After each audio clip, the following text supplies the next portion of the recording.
नमस्कार दोस्तों, creative point and motivation में आप सभी का स्वागत है। दोस्तों, जो सीरीज चल रही है हमारे 101 क्वेश्चंस की, जो हमारे इतिहास और संस्कृति से बिलोंग है। अब यहाँ पे हम देख रहे हैं क्वेश्चन नंबर 21 कह रहा है कि नंद लोग कहाँ राज्य करते थे। तो मगध में राज्य करते थे, मतलब कि मगध के राजा थे। और अगला है, चंद्रगुप्त मौर्य ने देश को किसके कुशासन से बचाया था। तो चंद्रगुप्त मौर्य ने देश को नंदों के कुशासन से बचाया था। पाटलिपुत्र किसकी राजधानी थी। तो मौर्य राजाओं की राजधानी हुआ करती थी पाटलिपुत्र। कलिंग के युद्ध ने अशोक में क्या परिवर्तन किया। उसने भविष्य में कोई भी लड़ाई न लड़ने का निर्णय लिया, मतलब वो अहिंसावादी हो गया और बौद्ध धर्म को ग्रहण कर लिया। आपको पता होगा। चलिए आगे चलते हैं हम। आगे कह रहा है कि हम्फी किसकी राजधानी थी। तो हम्फी जो थी वो विजयनगर साम्राज्य की राजधानी थी। नेक्स्ट क्वेश्चन, भारतीय इतिहास किस वंश को स्वर्ण युग कहा जाता है। तो गुप्त वंश को स्वर्ण युग कहा जाता है भारतीय इतिहास का। फेंगसांग एक चीनी यात्री था जो कि भारत में किसके काल में आया था। पता होना चाहिए आपको, हर्षवर्धन के शासन काल में आया था। भारतीय नेपोलियन किस राजा को कहा जाता है। तो समुद्रगुप्त को भारत का नेपोलियन कहा जाता है। नालंदा विश्वविद्यालय किस राज्य में था। बिहार में था। चरक क्या थे, एक चिकित्सक थे। चरक जी एक चिकित्सक थे। चालुक्य वंश कहाँ स्थित था। तो वातापी में। आगे चलते हैं, सातवाहन राज्य के दक्षिण में क्या था। तो सातवाहन राज्य के दक्षिण में चेरी राजाओं का राज्य, चोल राजाओं का राज्य और पांड्य, मतलब चेरी, चोल और पांड्य राजाओं का राज्य था सातवाहन राज्य के दक्षिण में। चोल राजाओं का केंद्र कहाँ था। तो तंजौर था इनका केंद्र, तंजौर था। ऐतिहासिक चोल राज्य किस आधुनिक नगर के पास स्थित है। तो हैदराबाद के पास। मतलब चोल राज्य आधुनिक नगर, मतलब कि ऐतिहासिक चोल राज्य। पहले तो मतलब प्राचीन काल में उसे चोल राज्य के नाम से जाना जाता था और आधुनिक काल में उसे हैदराबाद के नाम से जाना जाता है। आगे चलते हैं हम लोग। एलोरा के भव्य शिव मंदिर का निर्माण किसके शासन में कराया गया था। तो कृष्णदेव प्रथम के। ऋग्वैदिक समाज में कौन सी प्रथा नहीं थी। बहुपति विवाह की। मतलब कि बहुपति का मतलब कि एक स्त्री जो है कई पतियों के साथ विवाह कर सकती थी, ऐसा नहीं था। हर्ष पहले तो थानेश्वर से शासन चलाता था, बाद में उसने अपनी राजधानी किसको बनाया। तो कन्नौज, हर्षवर्धन की राजधानी कन्नौज।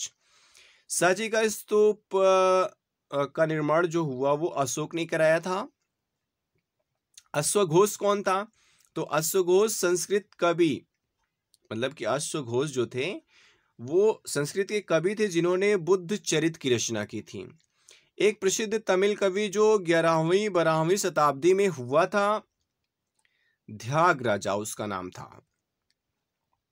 आक्रमण करने वाला प्रथम मुस्लिम आक्रमणकारी कौन था भैया। मोहम्मद बिन कासिम जी थे। आगे, भारत में तुर्क शासन किसके पश्चात प्रारंभ हुआ। तो तुर्क शासन जो प्रारंभ हुआ वो चौहान शासक पृथ्वीराज चौहान की पराजय के पश्चात। इल्तुतमिश किसका गुलाम था। तो इल्तुतमिश कुतुबुद्दीन ऐबक का गुलाम था। फिरोज तुगलक के विषय में कौन सा कथन सही नहीं है। तो फिरोज तुगलक अपनी धार्मिक सहिष्णुता के लिए विख्यात था। ये कथन बिल्कुल भी सही नहीं है कि वो धार्मिक सहिष्णु नहीं था। दक्षिण में बहमनी राज्य की स्थापना किसने की थी। तो बहमन शाह नाम ही है। नेक्स्ट क्वेश्चन है, कृष्णदेव राय की मृत्यु से किसका पतन प्रारंभ हुआ। तो विजयनगर साम्राज्य का। मतलब कृष्णदेव राय जी की मृत्यु के बाद विजयनगर साम्राज्य का पतन हो गया। अपने पूर्वजों के नाम पर भारत में किसने राज्य की स्थापना की। तो बाबर ने। अपने पूर्वजों के नाम पर भारत में बाबर ने राज्य की स्थापना की। अकबर के शासनकाल में हिंदू कैसे नागरिक बने। राज्य के समान अधिकार प्राप्त नागरिक बन गए। मतलब कि अकबर जो था वो सभी धर्मों को मानने वाला व्यक्ति था, राजा था, तो इसीलिए उसको अकबर महान भी बोला गया है। अकबर की मृत्यु 1605 ईस्वी में किस कारण से हुई। तो बीमार हो गया था बेचारा। औरंगजेब व्यक्तिगत रूप से किसके लिए उत्तरदायी था। तो औरंगजेब व्यक्तिगत रूप से गुरु तेग बहादुर की शहादत के लिए उत्तरदायी था। सिखों के गुरु थे गुरु तेग बहादुर जी। भारत में अपने व्यापारिक केंद्र सबसे पहले स्थापित करने वाले यूरोपीय कहाँ के लोग थे।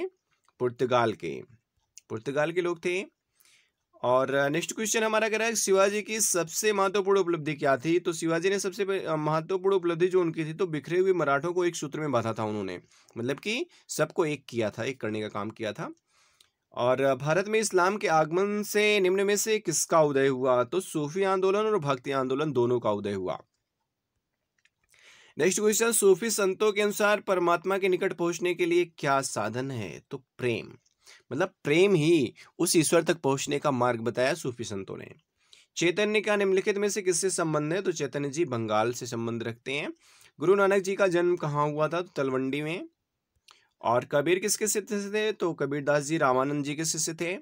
अकबर के शासन काल में सबसे प्रसिद्ध साहित्य व्यक्तित्व कौन था? तो अकबर के शासन काल में तुलसीदास जी सबसे प्रसिद्ध व्यक्तित्व थे, खासतौर से कवियों के रूप में। आगे चलते हैं, शिवाजी ने किस किले का निर्माण कराया? तो रायगढ़ के किले का निर्माण कराया था शिवाजी ने। नेक्स्ट है, पानीपत के तृतीय युद्ध जो 1761 में हुआ था, मराठों की पराजय का मुख्य कारण क्या था? तो मराठों की पराजय का मुख्य कारण जो था वो था जाट और राजपूत शासकों के समर्थन में कमी। नादिर शाह के आक्रमण के समय कौन सा मुगल सम्राट राज्य कर रहा था? तो मोहम्मद शाह। मोहम्मद शाह ने मतलब कि राज्य कर रहे थे और नादिर शाह ने तब उस टाइम आक्रमण किया था। तो इस तरह से दोस्तों 60 क्वेश्चन अभी कंप्लीट हो चुके हैं और 101 क्वेश्चन का टारगेट है हमारा, हम जल्दी उसको कंप्लीट करेंगे। ओके, थैंक यू, मिलेंगे फिर नेक्स्ट वीडियो में।